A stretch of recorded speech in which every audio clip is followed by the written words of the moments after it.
Alhamdulillahilladzi an'ama Allahu bi ni'matil iman wal Islam. Allahumma shalli ala sayyidina Muhammadin wa ala alihi wa sahbihi ajma'in. Amma ba'du. Segala puji bagi Allah yang telah memberikan kita kesehatan, kenikmatan, sehingga kita masih diberikan oleh Allah kesempatan yang indah ini. Mudah-mudahan Allah Subhanahu wa taala terus memberikan rahmatnya, belas kasihnya kepada kita semua. Salawat serta salam tercurahkan kepada baginda Nabi Muhammad SAW beserta sahabatnya, keluarganya, dan beserta orang-orang yang dicintai oleh baginda Nabi Muhammad SAW. Kemudian para pendengar Darussalam TV yang dihormati oleh Allah, yang dimuliakan oleh Allah. Pada kesempatan ini kita akan membahas tentang riya dan obatnya riya. Riya di sini menurut bahasa dari kata ro'a, yang mana ro'a ini artinya melihat. Dan secara bahasa riya ini bermakna melihat. Melihat dalam istilahnya adalah pengen dilihat oleh orang, pengen dilihat kebaikannya oleh orang. Ini adalah riya. Pengen menjadi sebuah nama yang populer. Ini adalah riya. Maka kata Imam Al-Ghazali, riya ini di dalam kitab Ihya Ulumuddin termasuk penyakit hati yang mana penyakit ini banyak merusak hatinya manusia. Jadi setiap manusia ini biasanya terkena riya.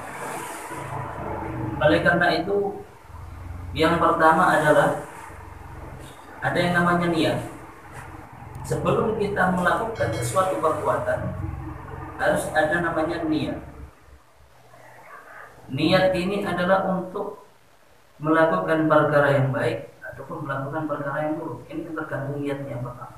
Menurut Imam Ghazali, kadang orang niatnya baik, akan tetapi di situ terkena yang namanya riya. Maka riya ini suatu penyakit hati yang sangat besar masalahnya. Riya ini biasanya disandingkan dengan ada penyakit hati lain, yaitu hasud dan ujub. Dalam kitab Ihya Ulumuddin ini banyak manusia terkena riya, ujub dan hasud. Akan tapi kita akan membahas tentang yang riya. Riya di dalam Al-Quran, di ayat Al-Quran itu ada 5 ayat, yaitu menggunakan lafaz riya. Itu ada 3 ayat, dan 2-nya menggunakan lafaz yura'una, yang bermakna pengen dilihat orang, pengen menjadi sebuah popularitas. Ini yang namanya riya. Maka riya itu masuk pada setiap tempat. Ada kalanya riya ini sudah masuk ketika awal mula niat. Jadi awal mula niat, riya sudah masuk. Sebelum orang melakukan kegiatan suatu ibadah, orang sudah terkena yang namanya penyakit riya. Terus yang kedua, ada niat ini menyerang pas waktu dalam kegiatan, ibadah. Tiba-tiba dia terkena riya. Kadang dia terkena riya pas waktu malah setelah ibadah. Ada orang yang memujinya sehingga ibadahnya tadi menginginkan pujian-pujian dari orang. Setelah dipuji sekali, mendapatkan pujian sekali, akhirnya menginginkan pujian-pujian yang berkelanjutan. Itu juga namanya. Maka setiap manusia tak luput dari yang namanya riya. Bagaimana cara obatnya? Maka obatnya ini ada bermacam-macam. Salah satunya adalah kita harus melawan riya itu tersebut. Jangan kita berhenti melakukan ibadah, akan tapi melawan. Hati kita melawan. Karena kalau umpama kita berhenti melakukan suatu ibadah, maka itu yang namanya riya asli. Riya yang asli adalah gara-gara pengen pujian orang, akhirnya dia tidak melakukan ibadah tersebut. Itu juga namanya riya, malah riya yang lebih parah. Jadi untuk orang yang awam, para pendengar, lakukan saja, jalankan saja ibadah tersebut. Jangan berhenti gara-gara riya. Jalankan saja sekali, 2 kali, 3 kali, 4 kali, 5 kali, sehingga riya ini juga dilawan, pujian apa semuanya dilawan, yang bisa mengakibatkan riya. Setelah itu sudah beberapa kali, maka tumbuhlah yang namanya ikhlas. Mau dilihat orang terserah, mau tidak dilihat orang terserah. Maka yang pertama, lawan riya itu tersebut. Dilawan dalam artian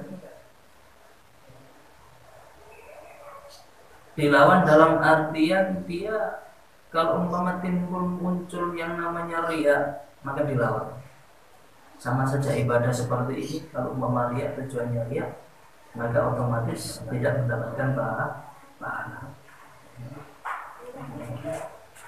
Sama saja ibadah capek-capek, akan tapi tidak mendapatkan ibadah, tidak dinilai ibadah oleh Allah, tidak mendapatkan pahala di sisi Allah Subhanahu wa Ta'ala.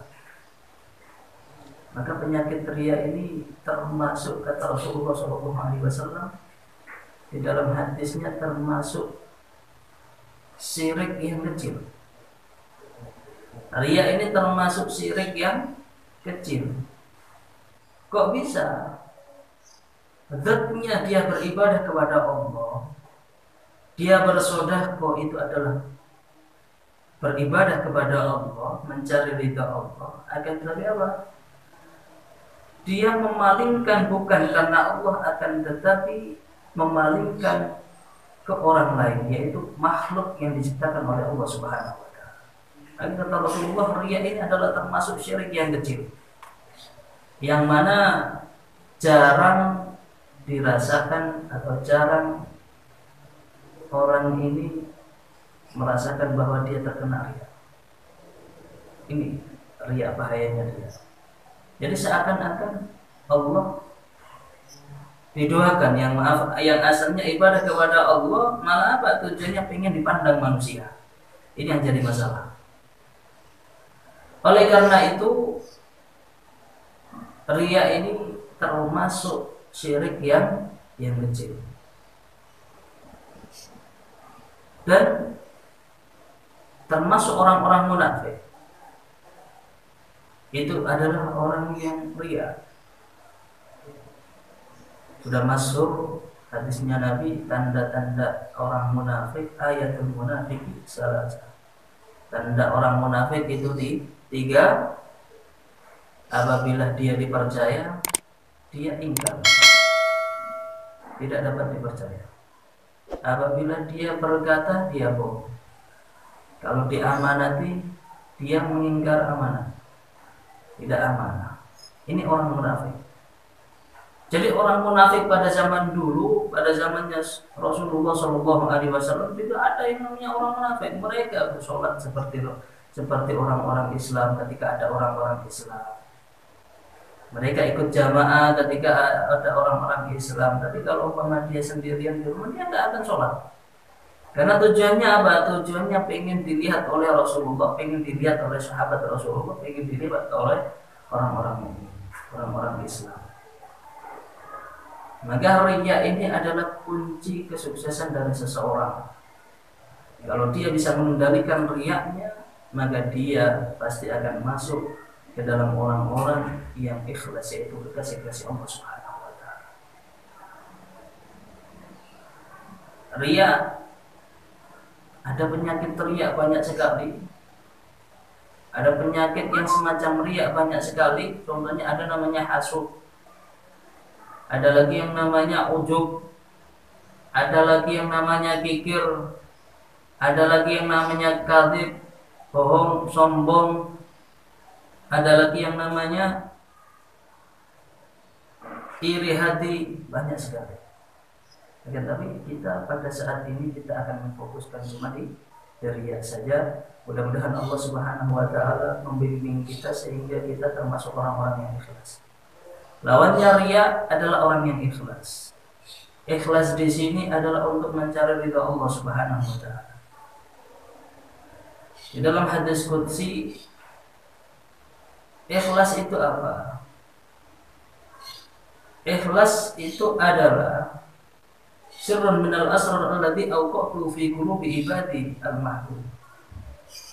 Jadi ikhlas itu adalah suatu rahasia dari beberapa rahasianya Allah, yang mana rahasia ini diturunkan kepada hati-hatinya orang-orang atau hamba-hamba Allah yang dicintai oleh Allah Subhanahu wa taala.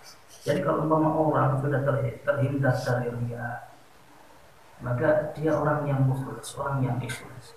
Kalau orang yang ikhlas tujuannya karena mencari ridha Allah, maka itu termasuk hamba-hamba Allah yang dicintai oleh Allah Subhanahu wa taala.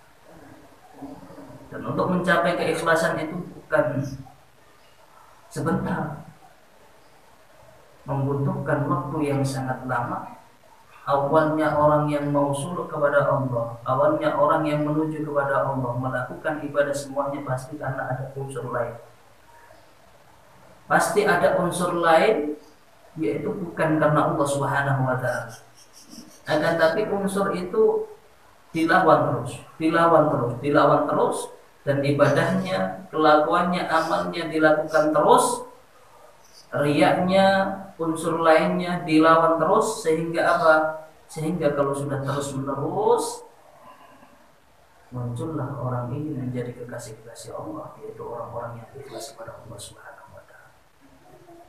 Kemudian yang kedua, obat dari riya adalah jangan mendengarkan pujian-pujian orang lain. Mau dipuji orang lain, mau diolok-olok orang lain, semuanya itu sama. Tujuannya kita itu karena Allah. Tujuannya kita pengen dilihat Allah, tujuannya kita pengen dicintai Allah, tujuan kita pengen mendapatkan kasih sayang dari Allah Subhanahu wa taala. Maka kalau umpama kita tujuannya karena manusia, dengan pujian-pujian, kalau memang sudah tidak dipuji, maka apa yang terjadi? Yang terjadi adalah sakit hati, dan kita tidak melaksanakan ibadah itu. Kalau tujuannya karena manusia, tujuannya karena pengen dilihat seorang, maka kalau umpama seorang tersebut tidak melihat, maka dia akan sakit hati. Ya kalau umpama orang waras, orang yang cerdas, mau sakit hati atau enggak? Orang yang cerdas melakukan suatu ibadah, mau dipuji orang, mau dilihat orang, mau diolok-olok orang, itu biasa-biasa saja. Tujuan utamanya bukan mereka.